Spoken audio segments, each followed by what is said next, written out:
So it's a great honor to do the second part of the three-part series. And I don't know if this was said last week, but obviously Rabbi Becher's name is very connected to wine. I know very few Yiddish words, but one of them is Becher, and you hold a Becher, a kos, to put wine in. And I don't know about you, but I have around 6 or 7 silver Shabbos cups. They're all dented, which is not the ideal way to make Kiddush, but I figure each dent is one of my kids carrying it to me and dropping it. So each dent has a little bit of love in it. We are at a time where discussing wine, I think, is very appropriate because, as Rabbi Becher said, that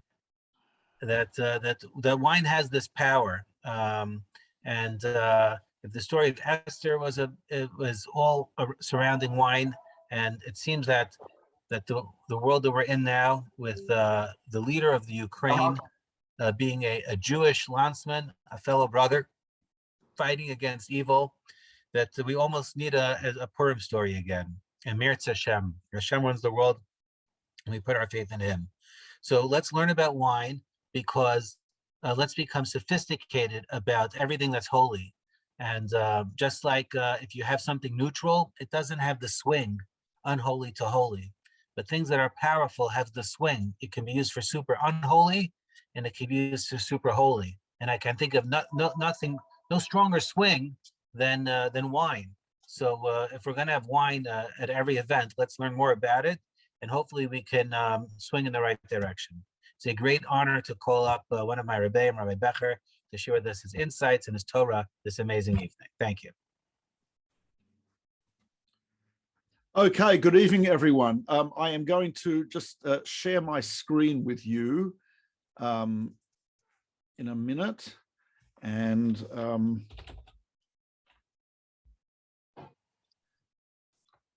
give me a second. There we go.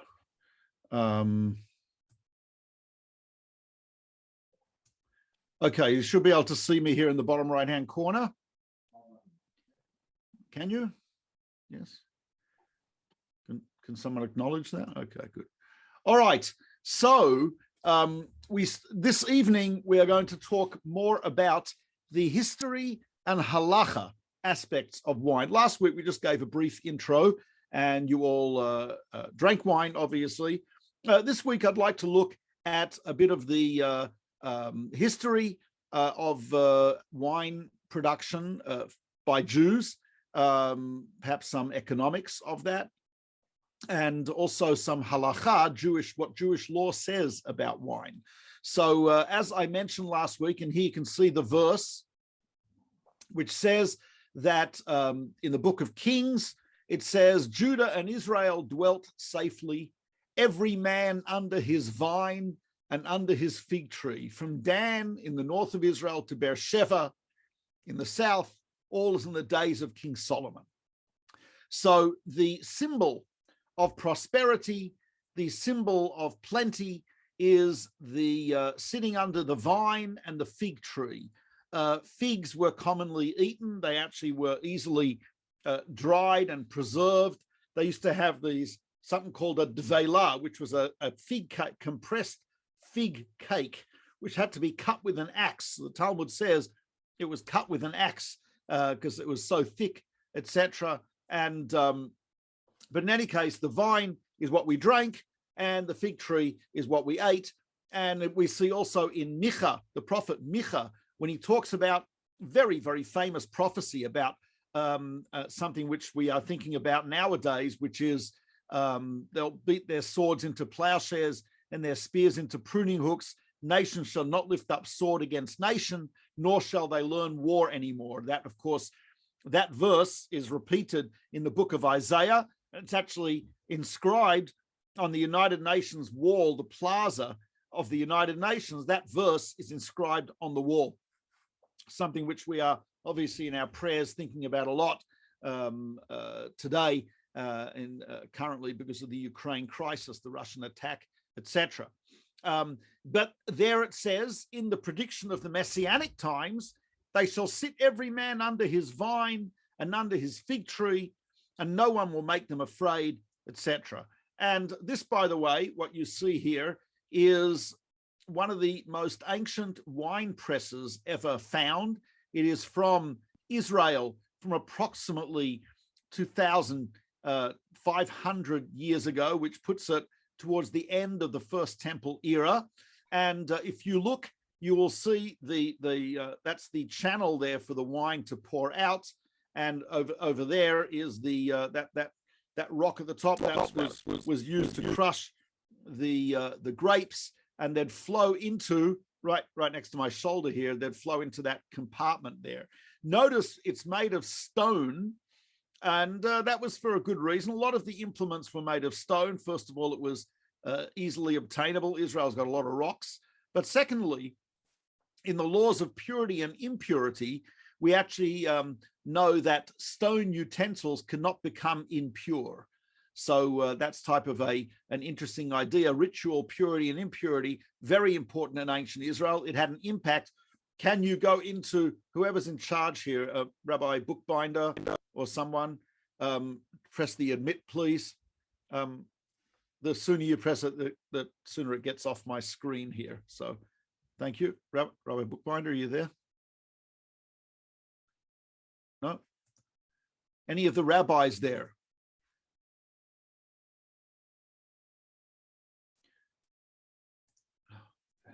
I think you may have control to let them in as well. Well, I know, but Rabbi, I'm giving the class.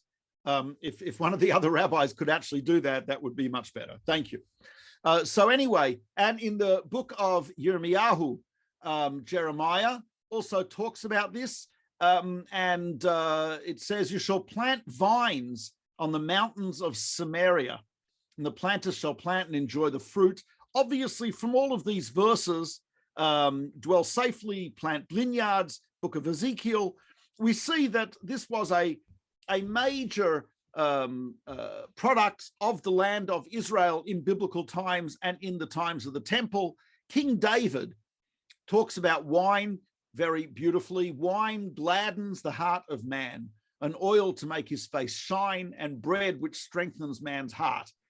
Wine brings joy. Oil refers to olive oil. Olive oil was used in biblical times as a skin product. People would put it on their skin. It was very common. It was used to treat wounds. It was used to make your skin look good. It was used to light candle. I mean, it was used as a source of illumination. It was used as a source of fuel. Had many uses. And bread. So the three areas, the three products that King David talks about, all the wine, oil, and bread. Right? Bread to sustain and strengthen you, oil to make your skin look good, and wine to make the heart glad. Here are vineyards in Israel, in the Galil, in the north of Israel. And it's type of interesting also the blessing which we see in the book of Amos. Behold, the days will come, says God, when the plowman shall overtake the reaper and the treader of grapes, him who sows seed, meaning the person who's treading on the grapes to crush them, to make the wine, right? He'll still be crushing the wine while they have to sow the seeds. In other words, the blessing will be so great that they'll already have to plant more seeds while they're still crushing the grapes from the previous harvest, right? And that's a prediction of the Messianic times. By the way, yes, the rabbi mentioned about the Kiddush cups. There's a collection of beautiful Kiddush cups. And that is one of the oldest uses of wine, was the making, and still is, celebrating Shabbat, Yom Tov, and festivals with a cup of wine. In fact, there are some opinions that making Kiddush over wine is actually a biblical requirement. Friday night, when we sit there with the wine and we declare the various verses about Shabbat, about creation, etc., holding the wine and drinking it, that is a very commonly held position, that is a commandment of the Torah. What you see right above me, anyone recognize that? That's a Kiddush fountain. That's from the 18th century. And basically, what happens is, since we distribute Kiddush to everyone at the table, so you pour wine in the cup at the top, the very top here, you use for Kiddush. And then what you do is you pour it into that container right underneath. And then what happens is it comes out of these little spigots into all the cups around. So you have a fountain, and then you can pass this around, and everyone gets a little cup. Everyone gets a little cup of wine for themselves, which is a very beautiful thing. Rabbi mentioned that there is that wine plays a major role in Purim. Indeed, it does. If you look behind me, these are Persian rhytons, which are gold drinking cups. These particular collection is from the time of the Purim story, and they are in the National Museum in Tehran. Each cup holds about a liter of wine. So in the Megillat Esther, when it talks about they gave them drinking utensils of gold, it was almost certainly utensils that looked like the ones that you see on the screen now, Persian rhytons. Interestingly, Herodotus and Strabo, they were both Greek historians, when they discussed the practices of the Persians. I mean, this is quite interesting. If anyone is in government service, you could suggest this to the Canadian Parliament. But basically, Persian consultations on the most important affairs are carried on while they are drinking. They consider resolutions made at the time that they are drinking to be dependent upon much more than ones made when they were sober. So according to Strabo, the Persian decision-making process involved drunkenness. And actually, if you look at Herodotus, Herodotus says that when they made any important decision, they'd always make it while drinking first and then reconsider it while sober. But if they made it when they were sober, they'd reconsider the decision when they were drunk. I think this would be a great idea for many governments around the world. But their theory was that when they were drunk, the gods were taking over their minds, and hence the decision. And by the way, some of you are familiar with the Scroll of Esther. You will know that in the Scroll of Esther, drinking plays a very important part. Esther invites Achashverosh and Haman to numerous drinking parties. The whole Scroll of Esther begins with people drinking heavily at the Persian feast given by Achashverosh. There is a magnificent gold rhyton. This is in the British Museum in London. And yes, it holds about a liter. According to Herodotus, the Persians insisted that someone who would drink was not allowed to stop in the middle. Here is, by the way, you'll see above, Jerusalem Post, again, going back 1,600 years old to the Negev, the southern Israel. And in the early Byzantine period, Negev wines perceived as boutique and very esteemed. And if you look, you'll see a wine press and the pit where they stored the wine briefly until it was transferred into well, not barrels, but into cups. Into utensils of clay. Now, a little bit of halakha, Jewish law. I should point out, in many pagan religions, one of the common sacrifices brought to the gods was wine. It would be called nesech, which means libation. They would take wine and pour it on the altar, or pour it into the mouth of the idol or onto the idol. In addition, it was very, very common at the time of the Greeks and the Persians that people would you would have a bottle or a container of wine. Before you drank it, you'd pour out a little bit and dedicate it to a god. So they might dedicate it to Bacchus or Ahura Mazda or one of the various Greek or Persian gods. And they were really, in the words of one historian, Chaim Soloveitchik, in his book on wine, they were compulsive libationers. In other words, it was a standard practice for pagans to pour wine out or to lift up the wine and dedicate it to their pagan god. Now, you would say that how does that affect the Jews? Well, if you look at the Mishnah here, the Mishnah says certain items belong to Gentiles. They are prohibited to Jews. And the prohibition is actually a prohibition which is not only you're not allowed to drink it, but you cannot derive benefit from it. And three of the things mentioned here, wine and vinegar, which of course started off as wine, and Hadrianic earthenware. Hadrianic earthenware, by the way, was a type of pottery which was very porous, and it was soaked in wine. And then the shards of pottery soaked in wine were transported easily in people's bags or sacks. And then when you get to somewhere you'd want to drink it, you'd put the pottery into water, and it would flavor the water with wine. So it would be an easy way of transporting wine without risk of it spilling, etc., sometimes used by soldiers, etc. Now, according to the Mishnah here, the Mishnah tells us that any product, the Talmud says, actually, if you look right underneath it, any product that was offered as a sacrifice to anything pagan is prohibited for a Jew to derive any benefit from it whatsoever. So think about this, ladies and gentlemen. The most serious prohibition in the entire Torah, in all of Judaism, is the prohibition against idolatry. Idolatry is up there with murder, idolatry, adultery, major prohibitions. This is one of the commandments that a Jew must die rather than transgress. And we know throughout our history that Jews have been prepared to do that rather than admit to idolatry or join an idolatrous group, etc. Jews are prepared to die. And so the Torah and many laws of Judaism are designed to keep us far away from idolatry. One of those laws is called Yayin Nesech. Yayin is wine.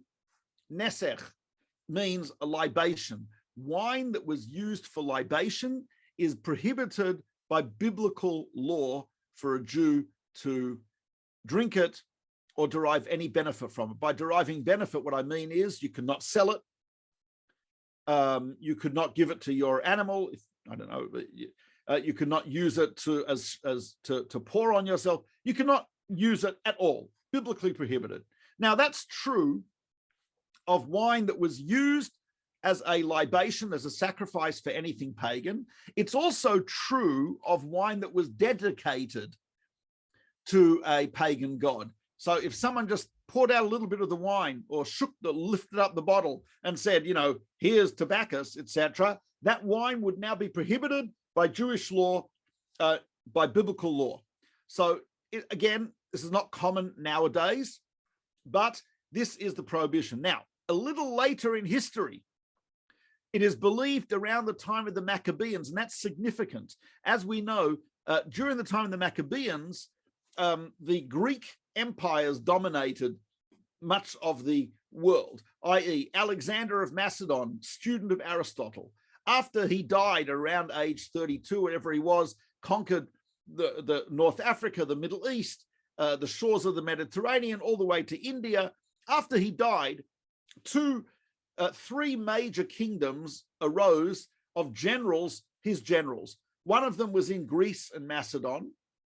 The other one was the Seleucid Empire that was in Syria. There was another one was the Ptolemaic Empire that was in Egypt. So as I'm sure you know, Syria is to the northeast of Israel. Egypt is to the southwest of Israel. So Israel is wedged between these two Hellenistic Greek empires. The Ptolemaic Empire was relatively friendly to the Jews. We have many stories. We know that the Ptolemy II asked for the Torah to be translated into Greek. It's called the Septuagint, translation of the 72 elders. He had 6 6 elders from each tribe, 612, 72, and he said, translate the Torah into Greek. There was also Jewish mercenaries employed in the Ptolemaic Empire in Egypt, and the Jews who moved to Egypt, who lived in Alexandria and Memphis and other places in Egypt, a lot of them actually began to assimilate amongst the local people, the Greeks, the Egyptians, the Nubians, etc. Syria, the Seleucid Empire, was very militant, and they invaded Israel and they forcibly attempted to assimilate the Jews. They destroyed synagogues, they forbade various Jewish practices, and it was a time that, and of course this is the background to the Maccabean revolt, and you might know that the Maccabean revolt, one of the ways it started was actually using wine. Famous case, Yehudit, Judith, who was the sister of the Maccabees. The Greeks had a decree that a Jewish woman would have to spend her wedding night with the Greek ruler. So Yehudit was taken to Holofernes, the Greek ruler, on her wedding night. She came with cheese and wine. She gave him cheese. He ate the cheese. She gave him some wine. She gave him more cheese, more wine. Eventually, he gets drunk. She cuts off his head. And this was one of the sparks of the Maccabean revolt. So anyway, we understand that the Maccabeans saw assimilation as the great tragedy and the great challenge of the Jewish people. So their courts made another decree. They made a decree that not only wine that we know was used for a libation is prohibited, but even wine that we don't know, just any wine of a Gentile, they said that's prohibited. So they said that's called stam yenam. Stam means unknown wine. So we have 2 levels. We have the biblical prohibition, which is wine that was actually used or dedicated for something pagan, absolutely prohibited. We then have the rabbinic level, which you see Avodah Zarah 36b, just above me, about where my head is, right? That was a decree that's a rabbinic decree in order to prevent assimilation. As the Talmud puts it, they issued a decree prohibiting bread and oil due to their wine. They issued a decree prohibiting their wine due to the fact that this leads to familiarity, and the Jews will come to marry their daughters. So we see that the sages at the time of the Maccabeans said, no non-Jewish wine at all. Forget not just wine that was offered and dedicated, but any wine of the non-Jews, they actually prohibited, because they felt that the intimacy, the lowering of inhibitions, and the conviviality and the joy accompanying wine, if we would be drinking wine with non-Jews, then the rabbis felt this would lead to a greater level of assimilation, and hence they banned it. If you look right next to me here in Tosfot, he says the primary reason for banning Gentile wine, so someone asked me a question, which I'll get to in a second. The primary reason for banning, and this is the answer to your question, Mr. Marcus Hammer, which is that the primary reason for banning the wine was to prevent intermarriage. It's just that the prohibition of deriving benefit was because of the issue of idolatrous libations. Now, you will know, as was pointed out, most Gentiles amongst whom we live, Christians or Muslims, etc., do not use wine for libations, or Catholics use it in the Eucharist, which also would prohibit the wine, but they don't use it for libations. However, the rule is that once the rabbis made a prohibition in a duly constituted Sanhedrin, a Jewish court, that prohibition can only be annulled by a court which is greater in number and in wisdom. Today, not only do we not have a Sanhedrin, but even if we did, it would probably not be greater in number and wisdom than that of the Maccabeans. And consequently, we still the prohibition still applies 100%. Now, there is an idea that if the non-Jew touches kosher wine, like pours it, because of the original worry, i.e., that when they poured the wine, they're dedicated to idolatry, so that also prohibits all of the wine. Now, the prohibition was made only on wine which was used for idolatry. Wine that would not have been used for idolatrous purposes, they didn't make the prohibition on. So that means wine that was inferior wine, like it's cooked, what we call mavushal, boiled, makes it inferior. They'd never use it for idolatry. It's inferior wine. And hence, if I have kosher wine, Jewish-made wine, and a non-Jew, and it's cooked, and a non-Jew picks it up, I don't care, because they never made a decree on that. So this is just basically the summary in Maimonides. He says this is from Maimonides' Laws of Prohibited Food. When wine has been poured as a libation to idolatry, it is forbidden to benefit from it. Even the smallest quantity of such wine, someone has transgressed according to scriptural law, meaning according to the law of the Torah, not rabbinic.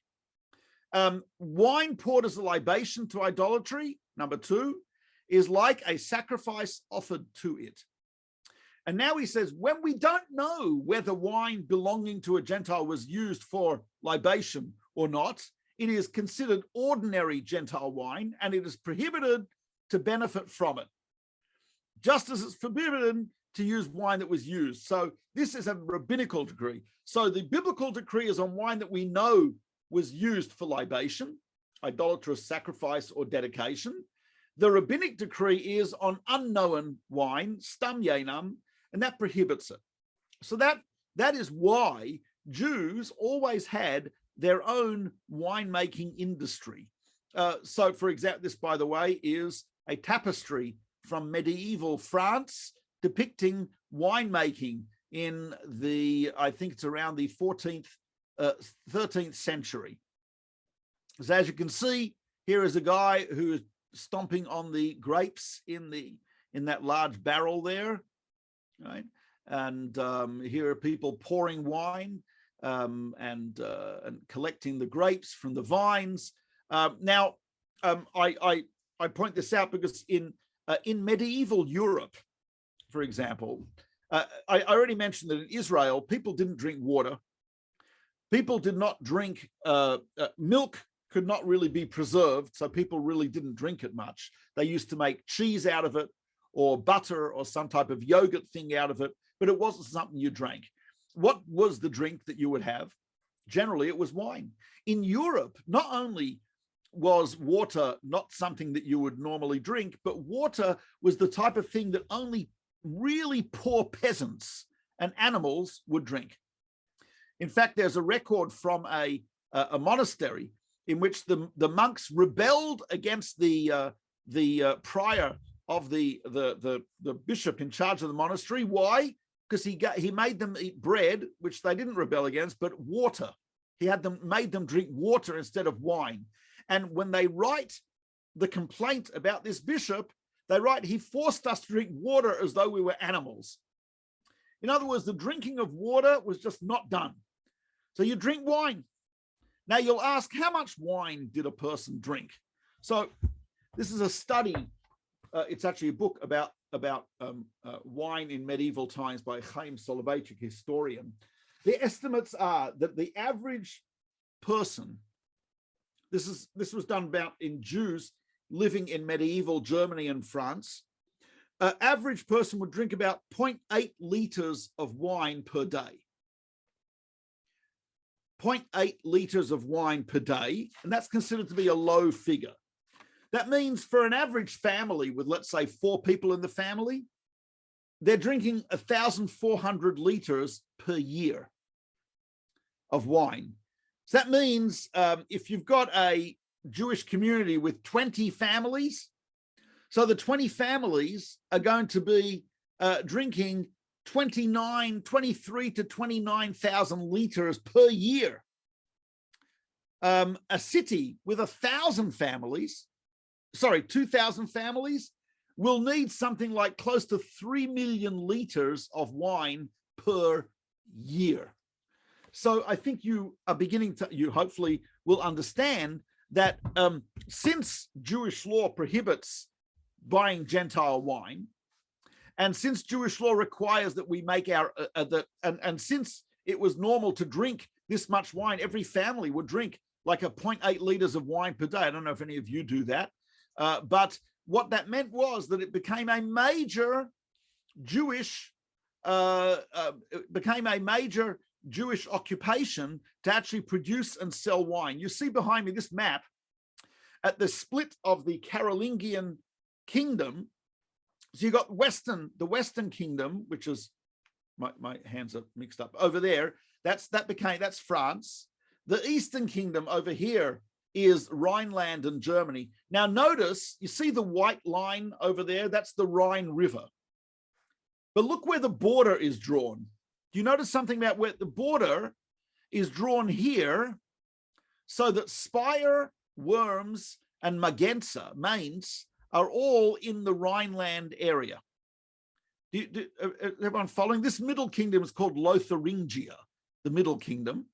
There's Luxembourg, Verdun, Metz, right? These are in France now, right? But you see, when they drew the borders, they took care not to follow the natural border, which would have been the Rhine, where it was followed to the south and to the north, but they wanted to include these places on the banks of the Rhine in the Western or the Eastern Kingdom of Germany. And the reason they did that, very simple.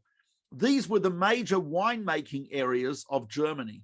And not coincidentally, these were also the major Jewish population areas of Germany. So most of the Jews, a lot of the Jews lived in these areas. In fact, some of you may recognize that Worms and Mainz were places that famous Rashi, Rabbi Shlomo Yitzhaki from Troyes in France, he actually went there to study in yeshiva when he was a teenager.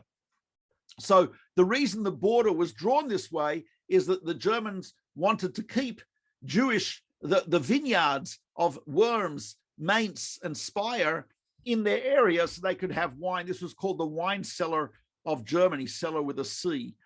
Here is, by the way, people selling wine in Paris. In Paris in medieval times, foreigners, people from outside of Paris, were not allowed to sell wine in the streets of Paris.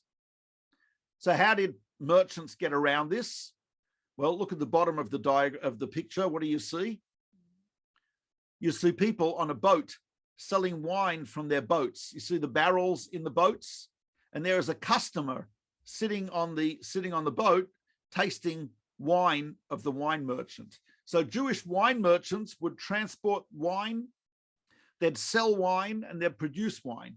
And this, of course, was a way in which Jews not only were able to supply their own communities with wine, but also was a way in which the Jews got into wine production and wine sales. And also that was a gateway into international commerce and other areas.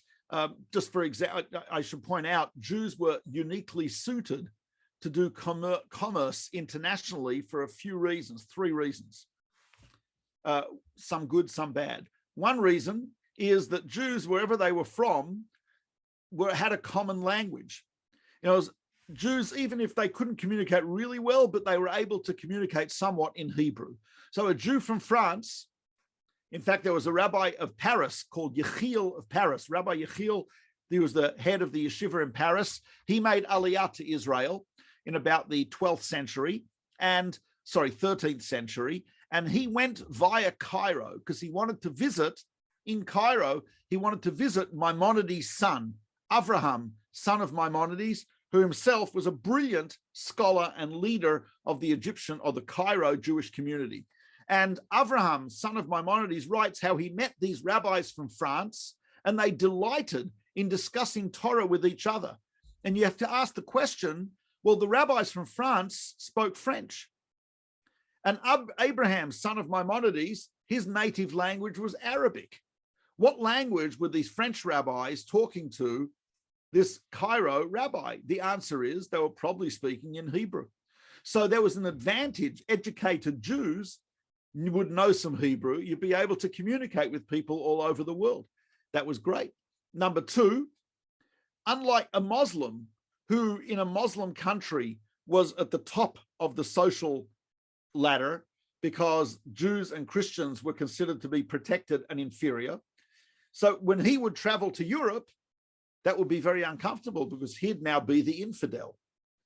A Christian from Europe who would travel to a Muslim land would also be uncomfortable because in Europe, he's the top of the totem pole. In the Muslim land, he's a dhimmi, he is inferior. Jews, unfortunately, were at the bottom everywhere. So for us to travel, not a problem.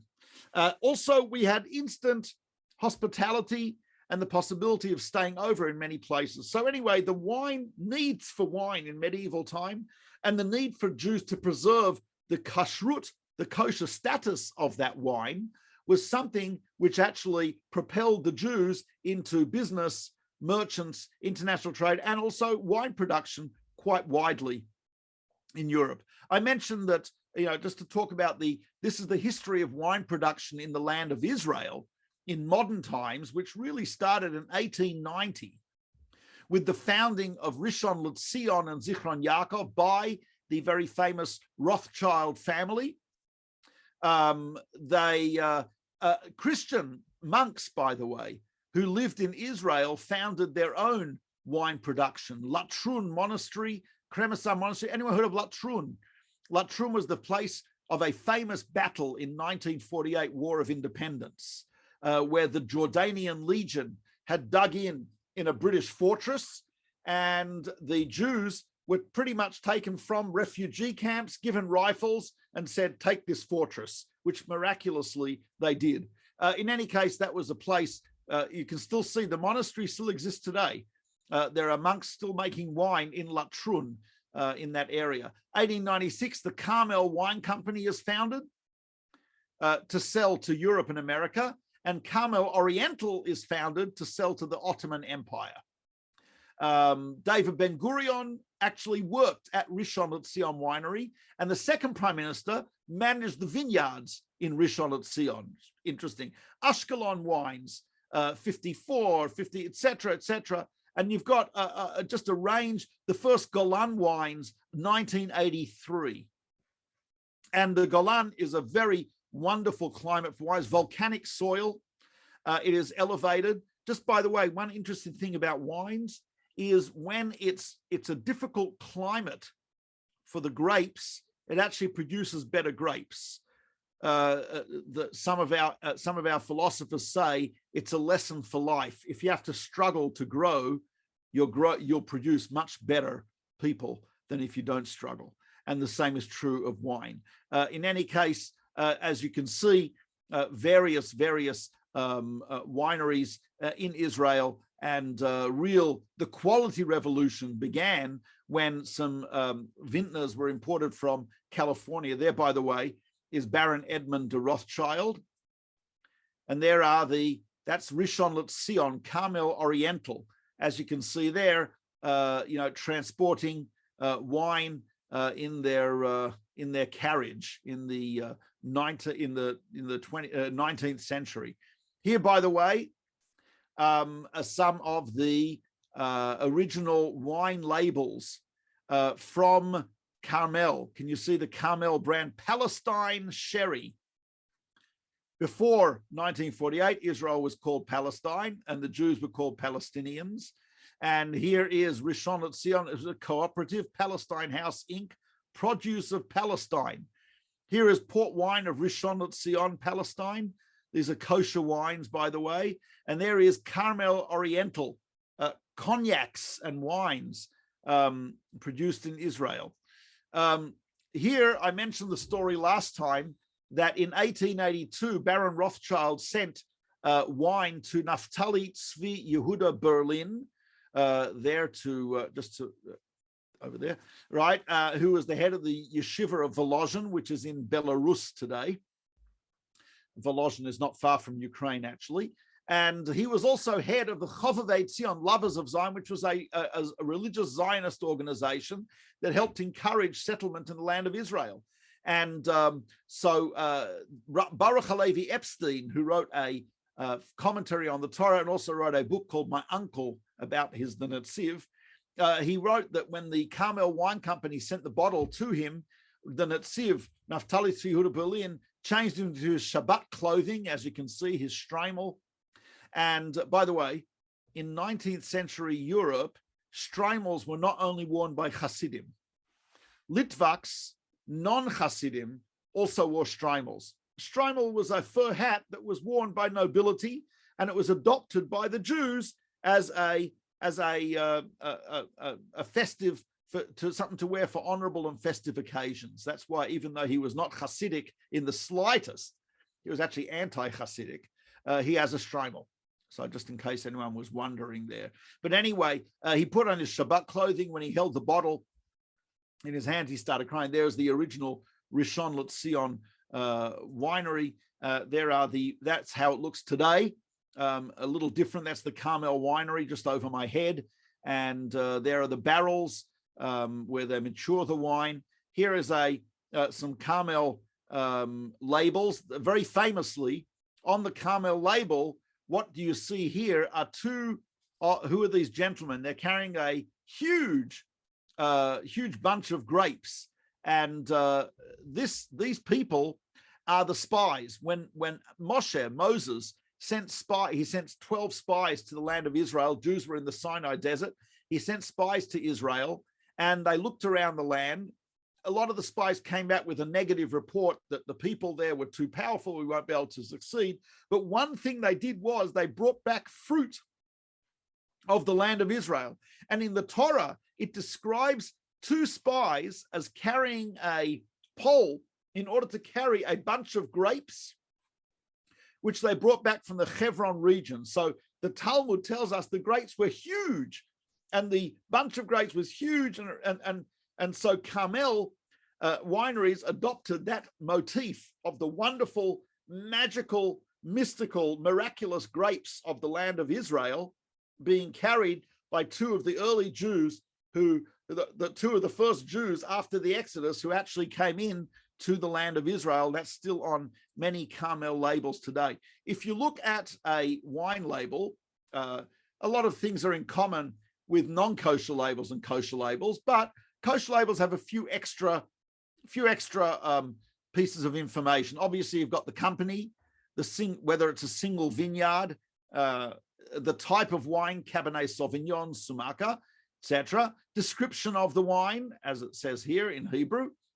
The name of the winemaker is right there. He signed it. Lior Lehman, I think his name, Lior Landman, etc. And here it says lo mevushal, which means not cooked. So that means it's better wine, because if the wine has been boiled or cooked, it's inferior quality. And it's for that reason, remember we mentioned earlier that inferior quality wine is actually wine that would not be used for libation. So therefore, if you, let's say, have non-Jewish guests, or you are, etc., then you would have wine which is cooked. Lo mevushal, not cooked, means it's better quality wine generally. Right underneath, you'll have the kosher certification. In this particular case, you see their kosher certifications. This has got 2 certifications. There are wines sometimes which have 5 kosher certifications. Completely unnecessary, but they have it anyway, right? There are certain communities who are really careful, and they'll only have the certification that they know. So usually, I just want to tell you a secret. Usually, the guy who's supervising is the same guy for all 5 of the kashrut certifications, right? And each one pays him, and he stamps it for all of them. So anyway, but it makes people happy. There's nothing wrong with making people happy. Anyway, what you see here on the certification, what does it say? Kasher lePesach, kosher for Passover. And this one has got a Badatz Mahadrin, and here it says, on this kasher b'pikuach, this is from the chief rabbinate of Israel's supervision, and this one is from a private based in Hasidic based in. On the rabbinate's supervision, it also says that tithes were taken, because any fruit grown in the land of Israel, we take tithes from it before we eat it. And so this wine has had tithes taken from it. And over here, you'll see a little, it says here, ingredients and calories, but it also says new bottle. Yes, you asked, there's a lot of kosher wine which is not mavushal. In fact, the only wine I buy is generally not mavushal. Some exceptions, but many kosher wines are not mavushal. It's not automatic. In fact, the better wines are not cooked. So if you want good wine, look for at the back. It says not mavushal. Sometimes it says it in English, sometimes in Hebrew. Most of the time, if it's sold in the United States or Canada, it will say not cooked in English. So you know that it's not mavushal.